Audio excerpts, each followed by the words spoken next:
mga kauni, for today's vlog nga guys, ay ituturo ko naman sa inyo paano mag-add ng payment sa ating Google account. Kasi marami nagtatanong sa inyo, bakit wala daw silang GCash.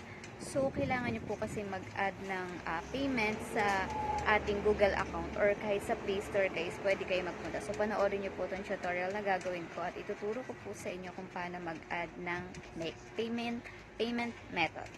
Hi mga kauni, for today's vlog nga guys, ituturo ko sa inyo kung paano ba mag-add ng payment method dito kay Google or dun sa Play Store natin. So kasi usually yung iba hindi nila alam kung paano mag-add dahil wala daw silang GCash na nakalagay doon. So minsan daw is debit card or credit card.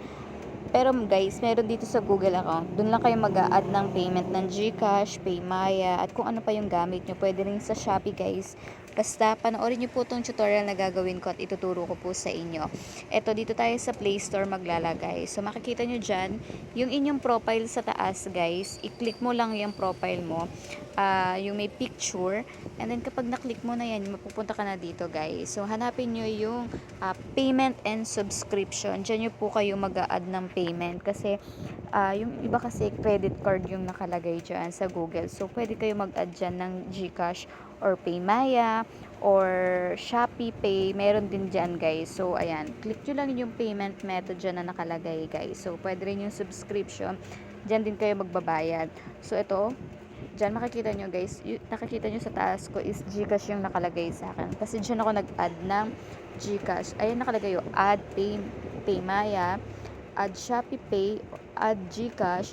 So ayan, add Maya. So ayan po yung sinasabi ko po sa inyo na dyan po kayo mag-a-add ng payment method. Para kung bibili ka nga ng store sa Facebook, is yung GCash nyo yung lalabas dyan. So minsan talaga guys, matagal mag-direct yung pagbili ng GCash, lalo na kung store yung bibili mo sa Facebook. Pero ganun lang talaga sa umpisa kasi ako din struggle din sa umpisa talaga. Pero pag nasanay na ulit kayong bumili ulit, ganun madali na pag sa second time. So ganyan lang po, 'di ba? So kung ako sa inyo guys, i-try niyo nang mag-add ng payment kasi marami pa rin hindi alam kung saan mag-a-add ng payment. So, dyan lang naman. Pwede rin naman po kayo pumunta dun sa Google account nyo. So, meron din dun. May madadirect din po kayo sa add payment dyan.